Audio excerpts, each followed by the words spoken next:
அன்புக்குரியவர்களே, நீதிமொழிகள் புஸ்தகத்தில் 22ஆம் அதிகாரத்தில் 9ஆம் வசனத்தில் இப்படியாய் வாசிக்கிறோம். கருணை கண்ணன் ஆசீர்வதிக்கப்படுவான், அவன் தன் ஆகாரத்தில் தரித்திரனுக்கு கொடுக்கிறான். கருணை கண்ணன் என்பவனை குறித்து வேதம் சொல்லுகிற காரியத்தை பார்க்கிறோம். அதுக்கு முன்னால் நாம் பார்த்தது போது 7ஆம் வசனத்தை வாசிச்சோம்னா, ஐஸ்வர்யவான் தரித்திரனை ஆளுகிறான். ஐஸ்வர்யவான் தரித்திரனை ஆளுகிறான். இங்கே பாருங்க, கருணை கண்ணன் தன் ஆகாரத்தை தரித்திரனுக்கு கொடுக்கிறான். பார்த்தீங்களா?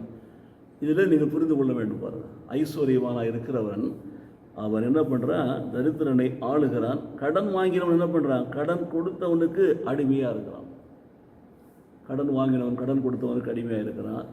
அடுத்தது பாருங்கள், பரியாசைக்காரனை துரத்தி விடு, அப்பொழுது வாது நீங்கும், விரோதமும் அவமானம் ஒழியும் என்று சொல்கிறான். ஸோ தேவனுடைய வார்த்தைகளை வாசிக்கிற பொழுது தேவன் கருணை கண்ணன் மேலே பிரியமாக இருக்கிறார். நாம் கருணை கண் உடையவர்களாக இருக்க வேண்டும். கண் மாட்டு இருந்தால் பார்த்து அது கருணை உள்ள இதயத்தை உடையவர்களாக இருக்க வேண்டும். பாருங்கள், ஸோ நாம் ஆசீர்வதிக்கப்பட வேண்டும் என்று சொன்னால் நம்முடைய ஆகாரத்தை தரித்திரனுக்கு நாம் என்ன பண்ணணும்? கொடுக்க வேண்டுமா? தரித்திரனுக்கு நாம் கொடுக்க வேண்டும் என்று சொல்லப்பட்டிருக்கிறது, இல்லாதவருடைய வாழ்க்கையில்.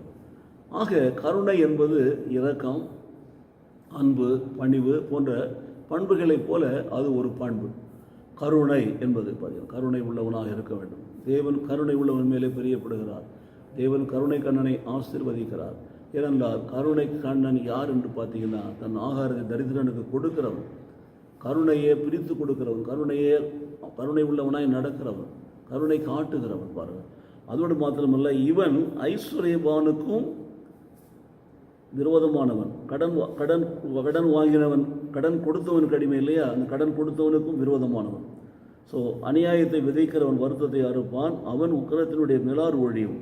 ஆனால் கருணை கண்ணன் எப்பொழுதுமே ஆசீர்வதிக்கப்படுவான். அவனிடத்தில் நியாயம் இருக்கிறது, அவனிடத்தில் நீதி இருக்கிறது, அவனிடத்தில் அன்பு இருக்கிறது, அவனிடத்தில் இரக்கம் இருக்கிறது. அவன் தன் ஆகாரத்தை பகிர்ந்து கொடுக்கிறான், தரித்திரனுக்கு கொடுத்து அவன் வாழ்கிறான். ஆகவே தேவன் அவன் மேலே பிரியமாக இருக்கிறார்.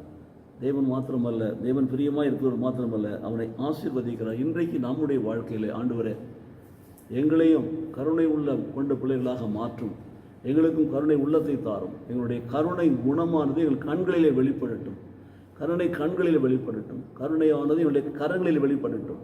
ஆண்டவரே, அந்த கருணையானது எங்களுடைய ஆகாரத்தை மாத்திரமல்ல, எங்களுக்கு முன்னால் எல்லாவற்றையும் நாங்கள் தரித்திரர்களுக்கு பகிர்ந்து கொடுக்கிறவர்களாக எங்களை வாழ செய்யும். உம்முடைய விருப்பத்தின்படி உமக்கு பிரியமானது செய்ய கர்த்தர் ஆண்டவரே எங்களுக்கு கருணை உள்ளத்தை தாரும், கருணை கண்களை தாரும், கருணை உள்ள இருதயத்தை தாரும், கருணை உள்ள கரங்களை தாரும் என்று சொல்லி ஜெபிப்போமா? எங்களை நேசிக்க நல்ல பிதாவே, கருணை கண்ணன் தேவனால் ஆசீர்வதிக்கப்படுவான் என்ற வேத வார்த்தைகளை நான் இன்றைக்கு தியானித்திருக்கும். நீதிமொழி 22:9 அப்படிப்பட்ட கருணை கண்ணனாலும் தன்னுடைய ஆகாரத்தை தரித்திரனுக்கு கொடுக்கிறான் என்றும் பார்க்கிறோம். ஆனால் அதுக்கு முன்பாக அதே 22ஆம் அதிகாரத்தை 7 to 8 வசனங்களை 10வது வசனங்களை வாசிக்கிற பொழுது, ஆண்டவரே ஸ்தோத்திரம், யாரெல்லாம் தரித்திரனை ஒடுக்குகிறார்கள், யாரெல்லாம் கடன் வாங்கினவர்களை அடிமையாய் நடத்துகிறார்கள் என்பது குறித்தெல்லாம் நீர் எங்களுக்கு விளக்கமாய் சொல்லியிருக்கிறீர். ஆனால் எங்களுடைய வாழ்க்கையிலே அப்படிப்பட்ட பிள்ளைகளாக இல்லாமல் கருணை உள்ளவர்களாக கர்த்தருக்கு சாட்சியாய் வாழும்படி எங்களை நீர் ஆசீர்வதிப்பீரா. எங்கள் உள்ளத்தை ஆண்டவரே கருணையால் நிரப்புவீரா. கருணை உள்ள இருதயத்தை எங்களுக்கு கொடுத்து நடத்துவீரா. இயேசு கிறிஸ்து நாமத்திலே பிதாவே, ஆமென், ஆமென்.